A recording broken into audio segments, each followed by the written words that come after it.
Special. We have been following the G20 summit, the leadership, how they have met. They've spoken about some of the most significant aspects of decisions when it comes to the issue about how they have been carrying out with the World Economic Strategic Partnership.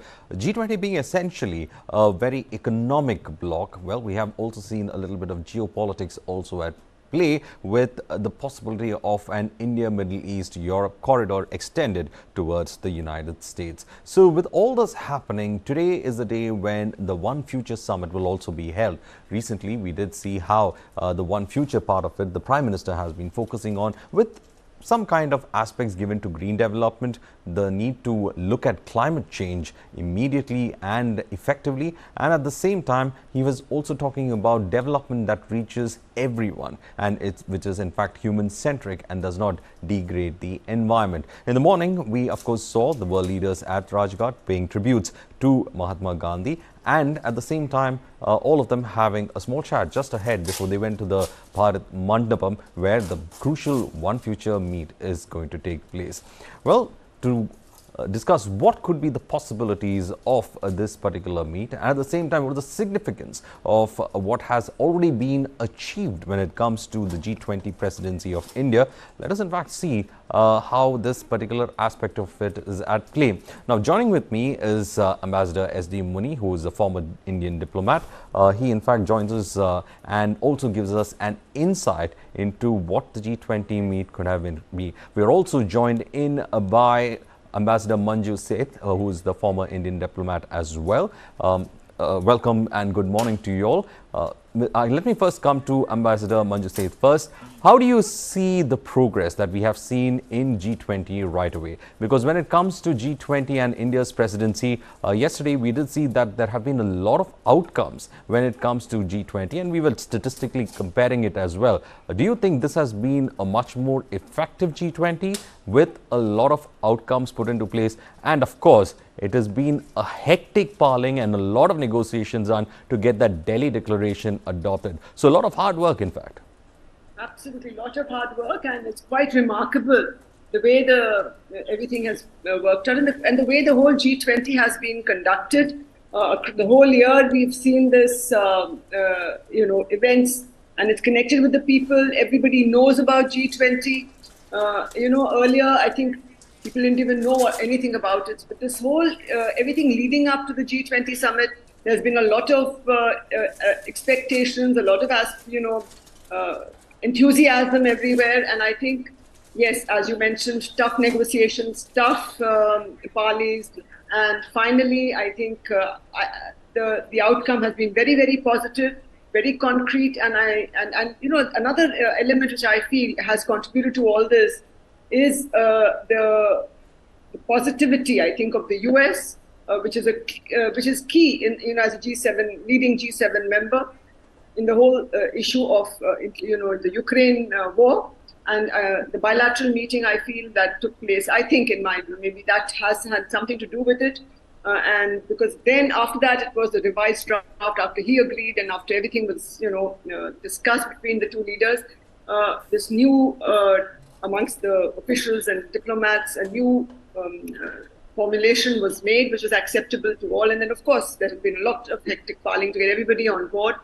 And it was a very successful, it was unexpected. We all thought it would be done today, but it was adopted yesterday itself, and gives a very clear-cut roadmap. Now, the only challenge is about implementation, but I think it's given a very clear-cut roadmap of where things are and where they need to move, in which direction the world needs to move. These are global issues, these are global problems, and they have to be global solutions, and everybody, and as you know, this is 85% of the world GDP, and now 87 with the AU.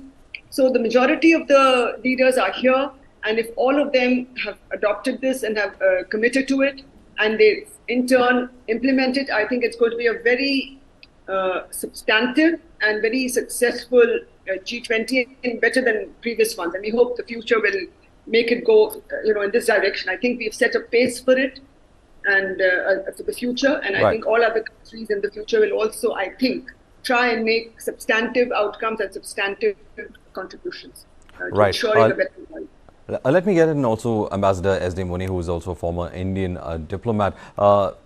Ambassador Muni, when we see the entire aspect of G20, two things were at play. One is the geopolitics part of it, and at the same time, the geoeconomics part of it. Now, when we look at the corridor that has been announced, do you see geopolitics and geoeconomics going parallel to each other? Because over here, of course, we have been talking about how China might in fact view about especially something that could be very parallel to its Belt and Road Initiative. Italy has in fact moved out of that BRI plan. So a lot of geopolitics and geoeconomics in focus at this G20 as well.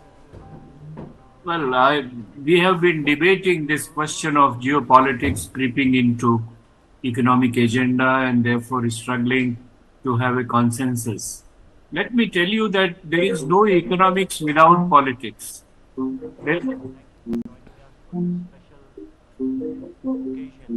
There is absolutely no economics without politics. And it is futile for us to debate it again and again that why politics is coming up.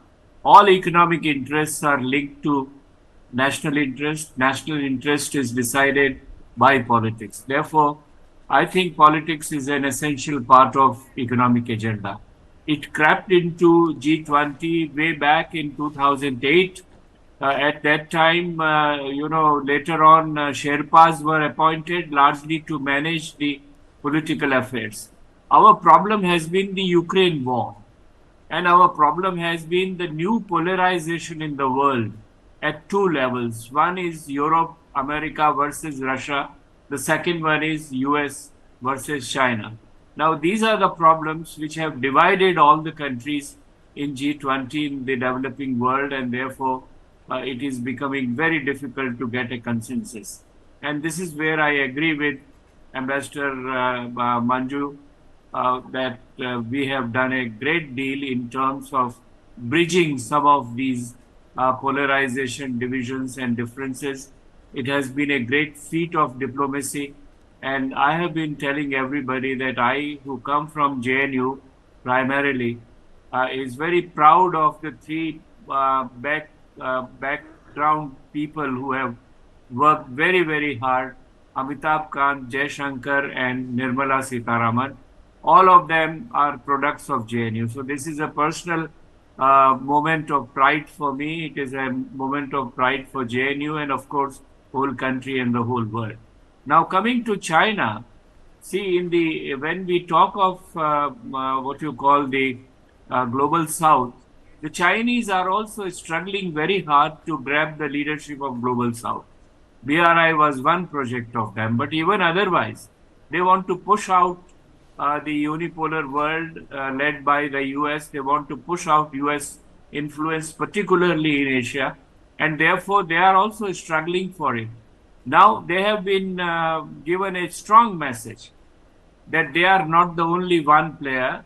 Not only that, they would find it very difficult to compete with India, which has a democratic structure, which has more of a persuasive power rather than the power of weapons and aggression and territorial encroachments.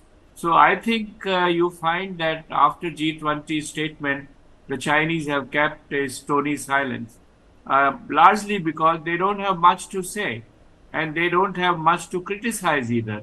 They have been obstructing the G20 consensus all along, even starting with the world like Vasudev Kutumbakam, and look at the objection they raised.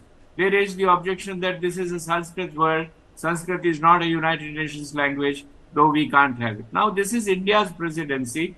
India in its own way has brought this theme out, and if it goes into the official documents, how it is going to hurt or harm anybody. But the Chinese raised the objections. They raised the objections on energy aspects, they raised the objections on climate, almost everywhere, on women development, on environment and lifestyles. So they have been raising objections, and therefore the consensus is a very good message for them to keep quiet and probably review and re-prepare their ground in order to compete for the global South. Well, competing for the global South, how do you see the acceptance of the African Union as a permanent member in the G20. Isn't it a very big step? Because it looks like the African continent was quite underrepresented when it came to any of the international platforms, especially with had to do with economics. I totally agree with you. In fact, African Union should have been on the board 10 years earlier. How come the European Union, which was a part of G7, and all the G7 were presented there? Where was the need for the European Union to be there if so many European countries are presented? From Africa, there was only one country presented, and that was, I think, South Africa. Therefore, there was an urgent need for expansion of the African representation. And this takes me to the question of, this is the nature of international institutions today. The international institutions were mostly cast in the shadow at the end of the World War II. And therefore, it was dominated, it has remained dominated by the victors of the World War II. Now, it is high time. For last 10, 15, 20 years, we have been asking for reforming the United Nations. We have been asking for reforming the international financial institutions like World Bank, like IMF. Therefore, it is a message not only to say that Africa has been given a representation, which is very good, but I think this is an underlying message that global institutions need restructuring. Global institutions need democratization. Global institutions need proper presentation of all the countries if you really want to have a meaningful world interaction and engagement. Okay, Ambassador. Now we have our colleague Aditya, who is in fact joining us from the site itself. Aditya, what to expect when it comes to the One Future Summit? Everybody asking, we have had successful 2 days, a third day. What is that we're going to expect? Well, Varghese, I'm reporting from the International Media Center next to the Bharat Mandapam, the G20 venue. It's the day 2 of the big G20 summit. Although the meat of the summit really is essentially over because the New Delhi declaration was achieved yesterday. Today, we are having the world leaders visiting the Rajghat, the Mahatma Gandhi Memorial. They've already laid their wreath there and exited from the Rajghat, and now are arriving any moment at the Bharat Mandapam, the venue for the G20, and will be holding the third and the concluding session, which is One Future. Of course, yesterday was a hectic day for these global leaders and for us, the international media, which has been reporting here continuously about the developments of the G20. And it came as a surprise for majority of the global media and foreign policy wonks that a conclusion, and that too a consensus that was achieved at the G20, because most of these global media watchers and foreign policy analysts had predicted that the consensus will not be reached, going by the way what happened during the Bali G20 summit, where there was fierce debate on Ukraine, on the wordings of Russia's aggression and invasion in Ukraine. So New Delhi has almost done the unthinkable by achieving the New Delhi Declaration that actually goes on to 37 pages and 85 paragraphs. So a lot of chatter all across here at the International Media Center about the leadership of Modi and Jaishankar and how this unthinkable achievement was really done yesterday. So the main nitty-gritties are over as of now, but the final and concluding session will begin in a few minutes from now, which is One Future, where again the global leaders will be addressing.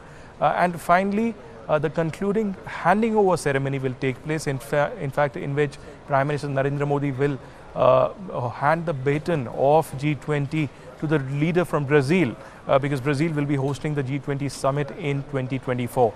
After the concluding session, we'll have more bilaterals.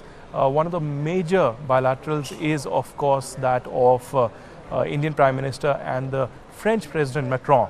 We'll also have a pull aside between the Canadian Prime Minister Justin Trudeau and, of course, Indian Prime Minister Narendra Modi, and a host of other bilaterals that are also planned through the day. A little after 1 p.m, most of these global leaders will be exiting the G20 venue and departing for their respective countries. In fact, the first to leave would be Joe Biden, who immediately is leaving for the Delhi airport, where he'll be boarding the Air Force One to Vietnam, which is his next destination for a bilateral visit. And let's wait for what he has to say, because he'll be addressing the media in Vietnam on what exactly happened in G20 and what is the way forward. It's not just the G20 declaration, Verghese, which is of essential importance, a historic one at that, that will be remembered for years. It's also the inclusion of the African Union as permanent members of the G20, which clearly indicates, because it happened in India's presidency, that India has emerged not only as a leader of the global south, but a global voice of the voiceless. So clearly a very positive development, a historic development for India. We saw world leaders actually congratulating India, but also very powerful visuals yesterday when the Indian Prime Minister embraced the representative from South Africa, the African Union. And later I spoke to the South African President's spokesperson, Vincent Magwanya, who actually welcomed this move and said that this was historic in many ways, because South Africa and the African region, the African Union, was underrepresented largely, and India for the last 1 year has been campaigning for the global south and the voice of the voiceless to be heard. And it's not the India of the past which had to abide by the diktats and the patronizing tone of the West.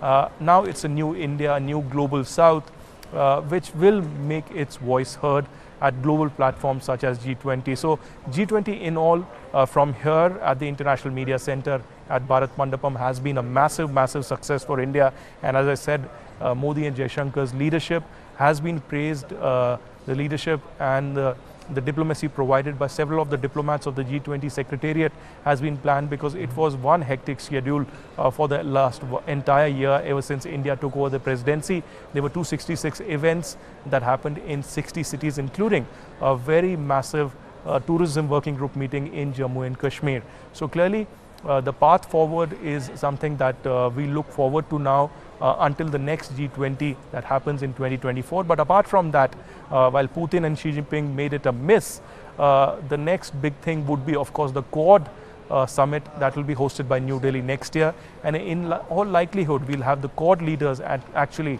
hopefully, as chief guests for India's Republic Day ceremony on 26th of January next year. Well, that is a lot of hectic parling and diplomacy at work in New Delhi. Thank you, Aditya, for giving us all those details. We will, of course, come to you for the latest as the day progresses as well. Well, that was, in fact, Aditya giving us a complete heads up on what to expect. And, of course, the big question about how India managed to do it, because a lot of foreign press was, in fact, giving out this aspect that it's going to be a stalemate. It's not going to happen. The negotiations have reached a stagnant point. And, of course, there comes the surprise that all the countries have in fact come around. Well, let me go to my guest Manjit Seth, who's also a former Indian diplomat. Manjit Seth, when you see the aspect of China and Russia, of course we see those global tensions being played out, as Ambassador Muni had also put it out. But when it comes to China and Russia, is it because of India's independent foreign policy, not being associated with any camps, that could have probably been one of the reasons why we were able to get them around? That is one of the reasons, of course, that Russia, because with Russia we've had a very long-standing relationship. You must remember that during very tough times Russia stood by us, and we've had a very defense and economic relationship with them for many years. Of course, recently there has been some problems in the relationship, but not really. And even during the Ukraine war, India did not take any sides, and we stood firm. But of course, the Prime Minister did convey to President Putin that this is not the era of war and that peace should be found. And even now that message is being conveyed again and again. And I think that in the wording that has been put, if you look at the words that have been now put on the Ukraine war, India convinced everyone not to be sensitive to Russia's concerns, which did not want Russia to be mentioned. Whereas everything else has been put there, including saying that territorial integrity and no one should, unilaterally try and, so it applies to everybody. So it was a general statement, but of course, with the context of Ukraine. But that apart, I think because Russia has understood India's position, and the President Putin didn't come, he spoke to our Prime Minister and conveyed his inability to come. I think that was a very positive sign, where he personally called up and said that I'm unable to, whatever the reasons were, he has explained it personally, I think, and that was a very good gesture. And with all the other countries, we have very good relationships, including, of course, as you mentioned, not belonging to any camps. We have been practicing strategic autonomy, and that has been appreciated because other countries also would like, many of the other countries would also like to be in that space where they can practice strategic autonomy, which would be in the best interest of that individual country. So that is also another reason that India was able, I think, to negotiate this. And of course, I must again commend all our diplomats and whoever was involved in the formulation. It is a very, very well worded, very well rounded statement, which I think nobody could really have had an objection to. So that also is a plus point. And India's relationship with each of the countries, each of the G20 members is very good. And now including with the AU, as you mentioned. So it is really a kind of, should I say, diplomatic win also for India. But overall, I think it's a very good situation that we are in fact seeing. Ambassador Ezemuni, we were also speaking about China. China has its own ambitions. China believed that it should be the ascent of China first and then any other nation within Asia. But there is also the factor that though we have engagement with China, we have that kind of tensions building up with us. India has those tensions in the borders with China. But at the same time, there is some kind of a partnership that is also going on, a very kind of uneasy partnership on the economic front. But at the same time, it is still there. And diplomatically also, India's rise is seen with concern in Beijing as well. Coming to the future, of course, you have actually rightly raised those questions of how China was trying to raise questions at each and every step. But coming to the future, how much of G20 might become relevant if, or whether G20 will still relevant in the future if there's a possibility of China walking out? Well, we have had the kind of relationship which we have had with China is the kind of relationship most of the other countries have with China. You know, China has a problem in terms of its what you call the ambitious expansionist mood on the one hand, and secondly, the China is also the factory of the world. So everybody wants to trade, everybody wants to have economic relations. They have a lot of money to spend around. BRI is just one example. Therefore, not only India, but US, most of the Asian countries, everyone has this kind of a dilemma to engage with China economically and distance itself from China strategically. Now, where this will lead us to, I don't know. Much would depend upon the Chinese behavior. If they don't change their behavior, I think the strategic distance will continue to grow. And therefore, people would start talking of, dislocation or discontinuation with China's relationship. We tried that. Americans tried that. Some of the European countries are now trying. Even some of the Asian countries are now sick of the way that burden has been imposed upon them in one way or the other. So it is very difficult to say how this really would proceed. But as I said, much would depend upon China. And I think this G20 must give a lesson to China that, hey, hello, behave. If you don't, you will get isolated. Here, China could not say anything because the world did not want this kind of obstruction to continue in one way or the other. May I add one more point which you and Ambassador Manju said have been discussing? Sure. And that is about how this consensus came about. Yes, we are all heads off to Indian diplomacy. And as I said earlier, I am with everybody else who is praising some of our, nimble-footed diplomats who have done almost everything else. But there is another point which you must take into account, and that is the situation in Ukraine in terms of ground realities of the war. There are two aspects of it. One, there are no indications, absolutely no indications that Russia is going to retreat in one way or the other, which the Americans and the Europeans have been expecting and trying to do that. Not only that, I think some of the American intelligence agencies have told the president that this idea of, cornering Russia and battering it and pushing Putin out is not relevant. It's not going to happen, despite some of the CIA earlier reports and assessments or whatever else it is. Secondly, this Green Deal and the Black Sea is causing a lot of problems in Europe, a lot of problems in Asia and other parts of the world. And Russia has given a very clear message that either my way or highway, so far as the Green Deal is concerned. And they are all concerned about it. Therefore, that has helped moderate the American position, European position, that we must condemn Russia, we must isolate Russia. And this is where I think the credit or the key point goes to the softening of the Western position on what should be written on Ukraine war in this consensus agreement. And they had to withdraw. I'm sure Prime Minister Modi's personal diplomacy during dinner with President Biden must have worked in one way or the other. But this is something which has been going on for days. And therefore, the critical aspect is that the US had mellowed down, the Europeans have mellowed down as to what kind of an expression should go on Ukraine war.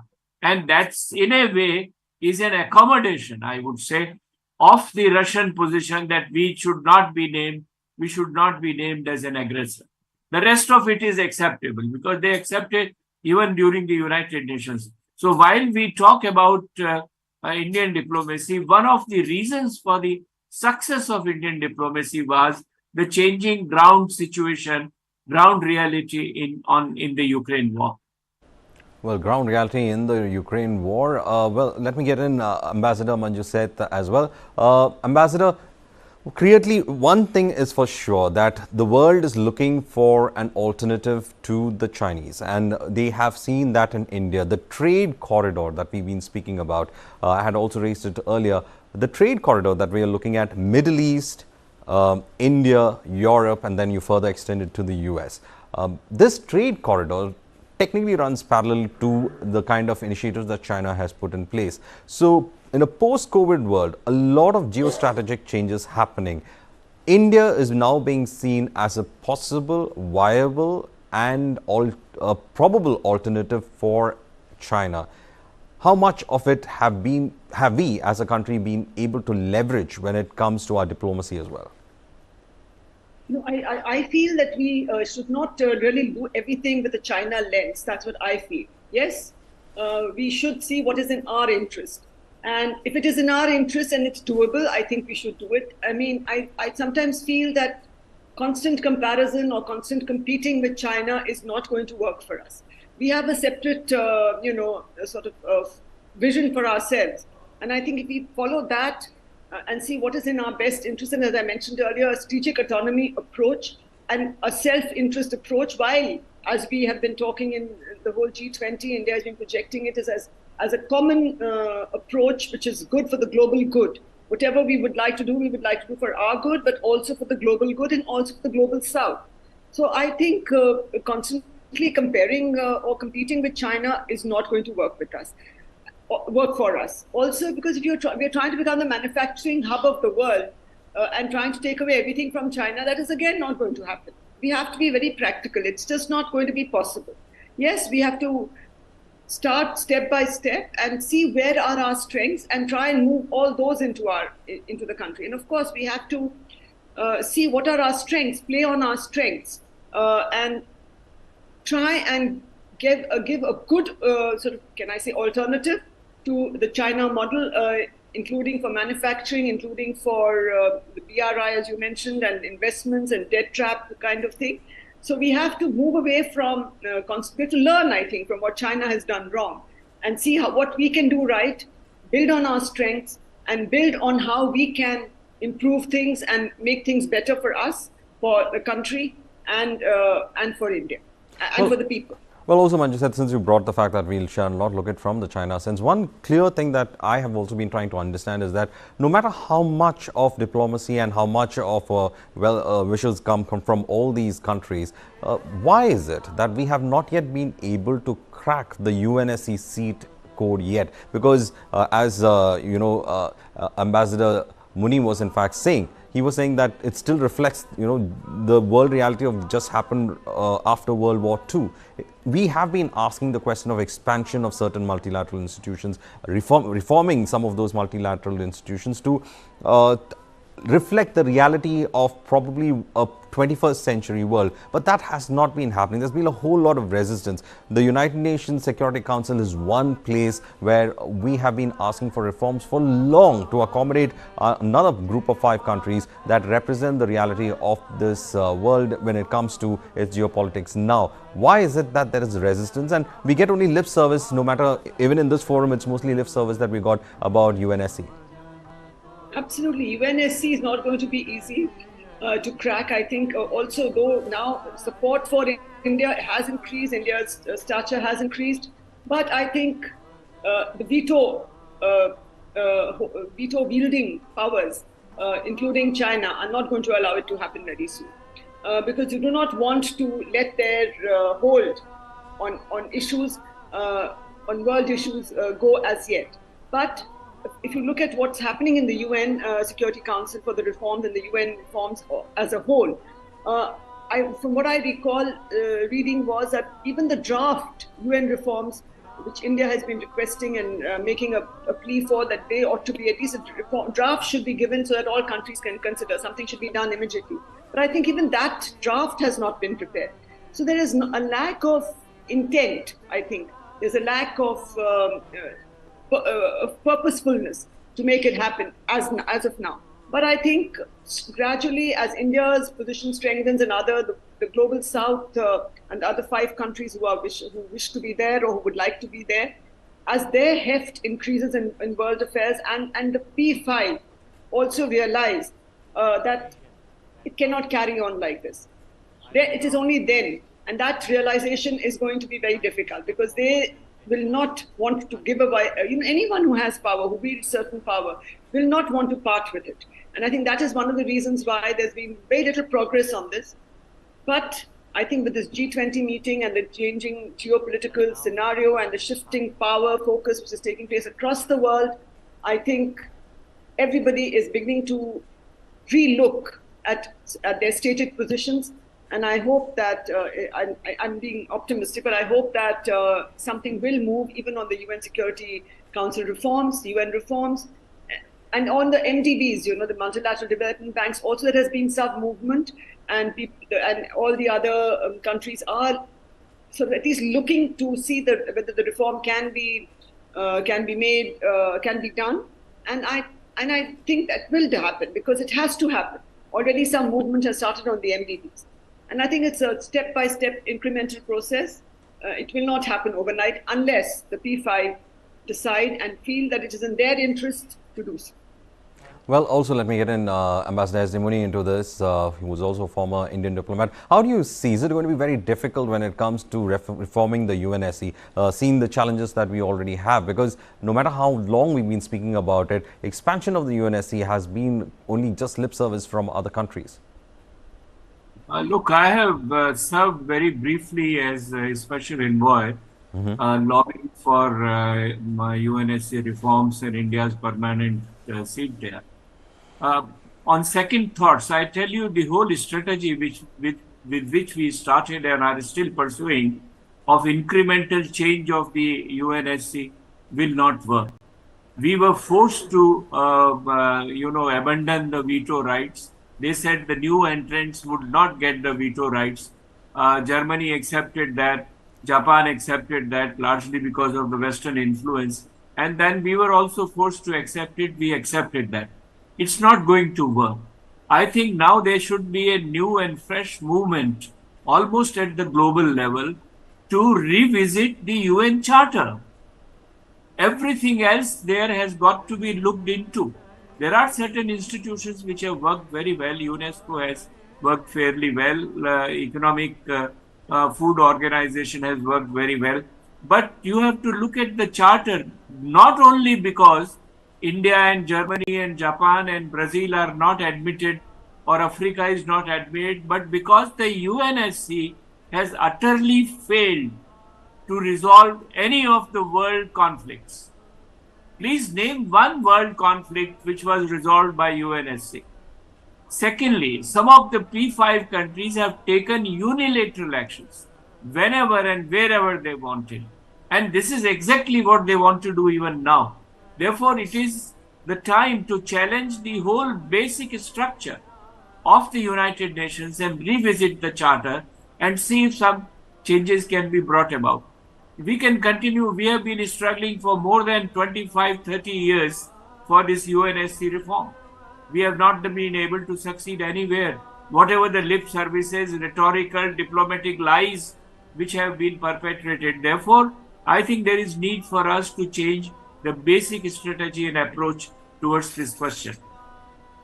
All right. Also, one significant aspect of this is that when the diplomats came in, India has been showcasing its digital infrastructure, digitization, the kind of success that we've had. We've been showcasing diplomats how the UPI is used.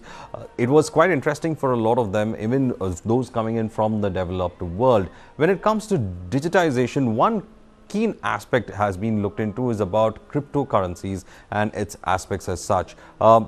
In the future, Ambassador Muni, how do you see the digital aspect of it? We are talking about, physical infrastructures and corridors, but a digital infrastructure, how do you see that being leveraged by India? Because India has had some technology that it can, share with the world, and this technology is applicable both for the developed as well as the global south. No, I think we have worked very well by introducing this subject, this theme. And we have also brought it up in the joint statement. But I think there is some compromise. There are very powerful vested interests on cryptocurrency. And on cryptocurrency, therefore, we have taken a form, don't ban it, regulate it. I think this is a currency which should be banned. I mean, this is, of course, it has become very functional, and there are many people who are happy with it. So there are vested, as I said, vested interests, and there is a competition. But my personal opinion is this is not a currency. This is a currency which can be manipulated very easily and very highly at the cost of those people who are not technology savvy in one way or the other. So far as cryptocurrency, this is my attitude would be. Otherwise, in any international gathering and organization, all nations push their own interest. And I think it is absolutely legitimate on the part of India to push our advantages or our gains and achievements in terms of digital public infrastructure.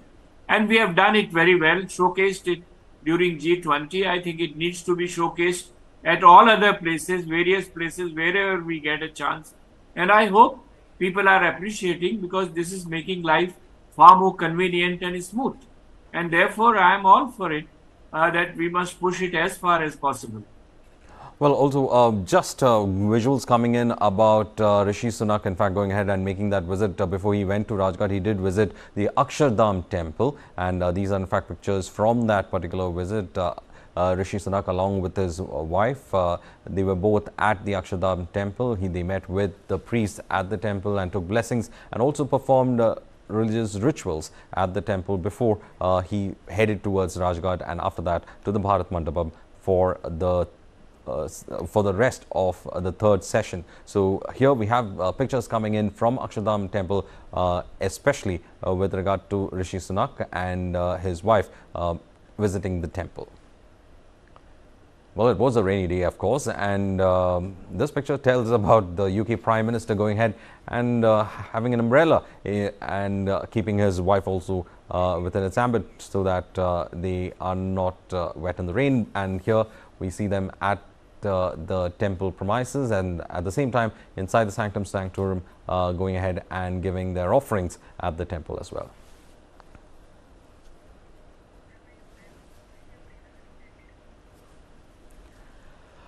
Well, coming back, we have Ambassador Manju Seth. Manju Seth, we were talking about digital infrastructure, how much of India has been trying to push forward. After NAM, or the non-alignment movement, is it now that India is now investing something big when it comes to international organizations like the G20, where it's begun to invest in it? After NAM, do you think that India's contributions when it comes to G20 is something that stands out? Absolutely, it has contributed substantively by making the agenda, very inclusive, and making the global South part of this whole agenda. And the Voice of the Global South Summit was a very good initiative to get to know their viewpoint. And of course, getting the AU into the G20 is again a very good and positive step. And now that we have contributed to, I mean, this it's almost concluded, the G20, but whatever has been the substantive outcomes, the substantive gains that we have made, the world has made really. India has made, but it's a global forum. And G20 will, I think, be remembered for India's agenda setting, for India's contribution to it, and making it much more relevant. I think G20, people have been even talking about G20 being an alternative to the UN. You spoke of the UN reforms shortly, a little while back. But, the reforms, as Professor Munni also said, cannot be done step by step. And that's why they have failed. It has to be a one strike, that has to be given. But for that, the P5 have to be on board. And that will happen only when other countries and other people are able to challenge them, be in a position to challenge them. Coming back to G20, yes, it is a major contribution, but yes, NAM had a separate, I think, a separate agenda, a separate. It was reflective of its times, in fact. Reflective of its times, and G20 is now reflective of its time now, with India having a voice. India reaching a certain level of development and a certain level of heft in international matters. And that, I think, will be that will help to contribute and make it more implementable and to make it more effective. And I think for future G20, they've set a kind of agenda or a kind of template for future G20 meetings, summit meetings, to make them more meaningful and more reflective of current realities. All right. Let us in fact get Ambassador Munni. Now the real big question is about restoration of world's financial flow. You see, from globalization has become protectionism, and at the same time, some of these important international banking institutions have also not been very accessible to the global south. This question has been also being raised within the G20 as to how some of these institutions, financial institutions, can restore the financial flow within the global network as such, but then making it more accessible to the global south. It has been not that accessible to a large extent, but in a post-COVID world, with purse strings being in fact tightened further, it seems it's become more of a challenge. This is a crucial question. You have touched on the real nerve of the whole global system.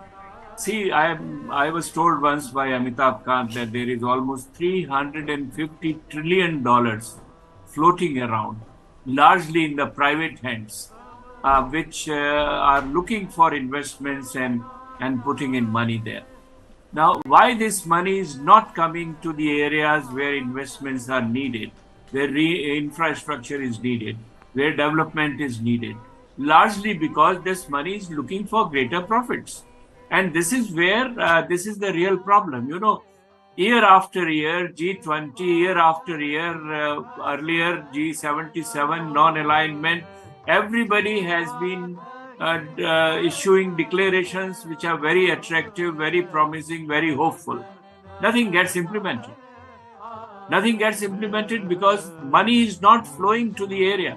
Look at this climate change. Look at the SDGs. Only 12% of the SDGs have been achieved by the developing world.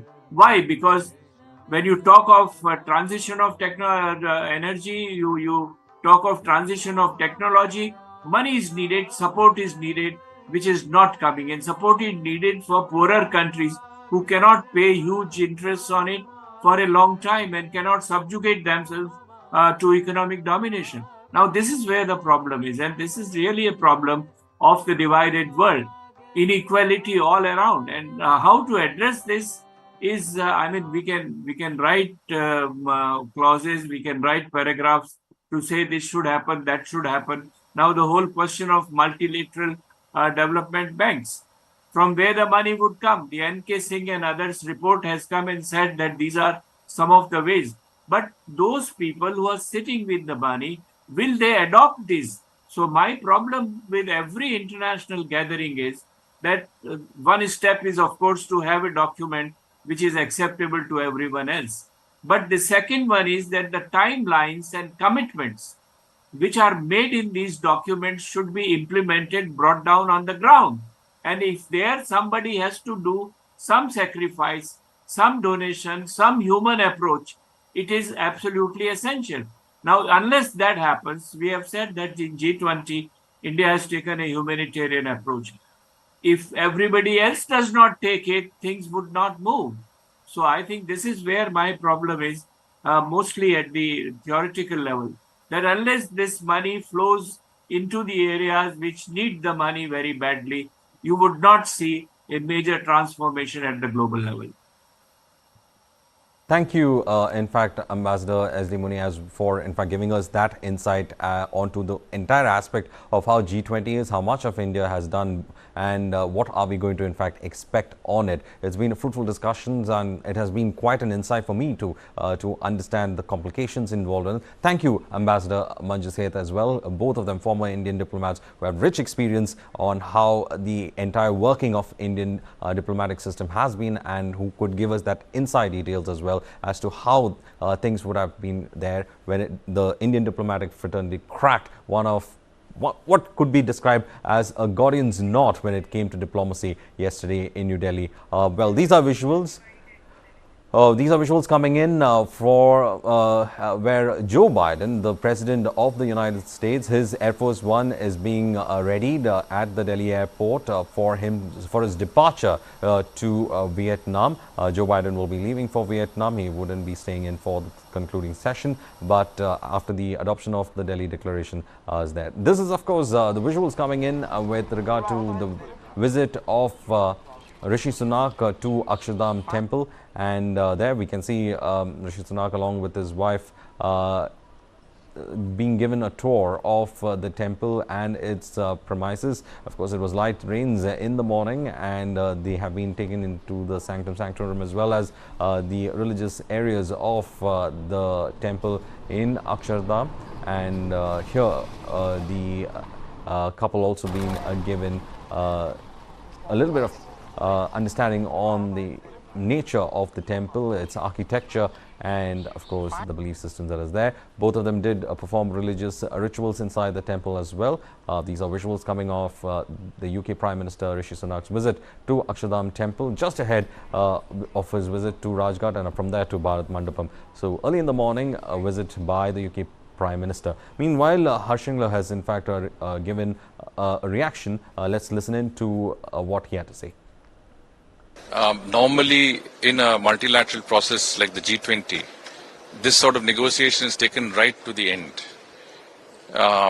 Given the fact that we were able to adopt the New Delhi Declaration by consensus within the first half of our first day session, despite the strong polarizations within the G20 on geopolitical issues, is nothing short of that word extraordinary. Well, we have been supportive, and I think, the Sherpa and the team have done a lot of heavy lifting there. And I think as part of Team India, we're very happy with any accomplishment that shows our country in the highest light globally. Well, that was in fact reactions coming in on how the entire heavy lifting, as they call it, carried out when it came to India's diplomatic aspects, on how they were able to crack that consensus, and they were able to bring some of the countries that were not in great terms with each other, especially on the Ukraine war, come together, and on that particular wording aspect as well. It seems to be there is a big effort on the part of the diplomatic community to ensure that the Delhi Declaration was adopted. So a lot of effort carried on that part. Well, these are morning visuals coming in of the UK Prime Minister Rishi Sunak visiting the Akshardham temple with Aksharamurti, and of course these visuals show how the couple was given in fact a tour inside, and there we have them performing religious rituals inside the temple. Rishi Sunak had said of how proud he has been of his Hindu heritage and how he has been practicing his heritage in his adopted country as well. And sorry, it's not his adopted country, it is his country, and has been also relying on the aspects of Hindu scriptures on facing his daily challenges as well. So there you have the United Kingdom's Prime Minister at the Akshardham temple offering his prayers along with his wife. Gave a visit early in the morning and performed rituals on the ground.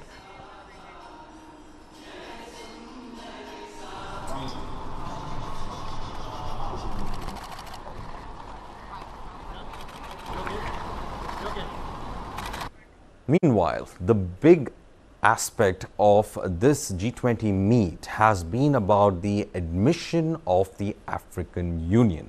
Now, because the African Union was admitted into the G20, it is being said that the underrepresentation of Africa within this economic bloc has been somehow balanced, and this is what we in fact came to know from the representative of the African Unions on how Africa was in fact given a voice by India when it came to its issues, especially in G20. The G20 summit is underway, and the big talking point has been the permanent inclusion of the African Union as a permanent member of the G20. And we have with us Mr. Vincent Magwenya, who is the spokesperson of the President of South Africa. Sir, your first reaction, how important and significant is this development? Is this something that you were seeking continuously? And what kind of an impact will this have for the South Africa, of course, but also for the African Union? Well, it's a very significant development, one that we have been advocating for quite some time. As you know, we did step up that advocacy last year in Bali during the G20 summit. We continued in various bilateral interactions with G20 members to advocate for the AU's inclusion into the G20. We are delighted that it has finally happened. We are grateful at the leadership that Prime Minister Modi and the Republic of India has demonstrated in this regard. This summit has been largely characterized by the efforts to bring into the G20 the voice of the Global South and to ensure much higher levels of inclusion than we've ever seen before. And so it's an important development that means a lot for the continent. It was never going to be sustainable to have a continent of more than 1.4 billion people excluded from this premier forum for international economic cooperation.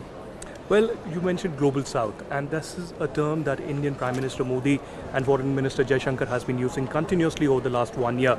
We've seen the emergence of this term many decades ago, but in the last 1 year, significantly this has been used continuously.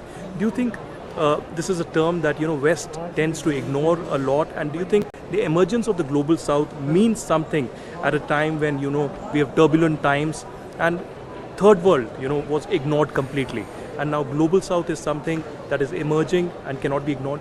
Well, over the past 20, 30 years or so, we've seen quite a strong emergence of the Chinese economy, the Indian economy, the Brazilian economy, and many others from the Global South that have emerged to be quite strong economies. Alongside that, we've seen an increase in the voices of those countries, and we've seen an increase in the voices of the Global South seeking more representativity and more inclusion in various global multilateral platforms.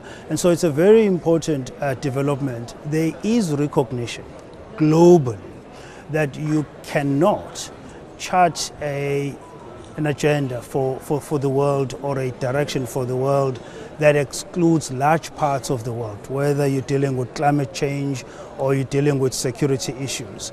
And so we're seeing the world coming together a lot more to tackle the various challenges that we are facing. Is there more work still to be done? Absolutely, there's still a lot of work, but there's finally that recognition A couple of months ago, President Macron hosted an international conference on global financing. And again, similar sentiments were expressed about the ongoing need to include those voices that were excluded in the past, to reform global multilateral financial development institutions. And so we're going to see an enhancement of those processes, and that also includes the United Nations Security Council, which is long overdue for reform. The BRICS summit declared that that's one of the commitments that BRICS members made, that we need to advance our advocacy for the reform of the United Nations Security Council. So this step to have the AU included in the G20 marks the beginning of a process that we would like to see, where the Global South is included, where Africa is included, where these institutions reflect the sort of broader sentiments of the world rather than being exclusive in one way or the other. One last question, there hasn't been any consensus on the Ukraine-Russia conflict, and at G20, India's endeavor has been for a peaceful resolution to the conflict, for talks to actually begin between the two countries, but also in the last G20, Prime Minister Modi mentioned that this is not an era of war. Do you think there will be a consensus this time around tomorrow when the New Delhi declaration or the final communique comes out? And will the communique actually come out? What do you believe? There were similar sentiments of concern that were expressed at the beginning of the summit in Bali last year, and ultimately we ended with a text that reflected the broader sort of sentiments of the summit. We are reasonably confident that the same will happen here. India has put in a lot of commendable effort into not only the organization of the summit, but to a successful outcome of this summit. And we don't think that just that issue alone will undermine that effort. We think there will be some consensus reached. One of the differences that we have this year, which we did not have last year, is that we have a formal peace process that's aimed at resolving that conflict peacefully. It is a very complex and intractable conflict that we are confident nonetheless that will be resolved. All wars, as President Ramaphosa always say, have to ultimately come to an end, and when they do, it involves both parties in some form of dialogue. And so this year you have a peace process which you did not have last year, and that peace process has the support of all G20 members.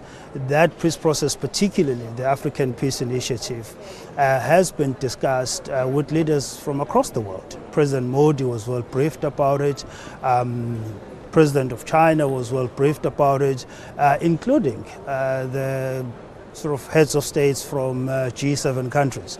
And so that development on its own should make some kind of difference in terms of how this summit approaches its wording or declaration with respect to that conflict. Well, let's hope there is a consensus. Thank you very much for joining us. Thank you.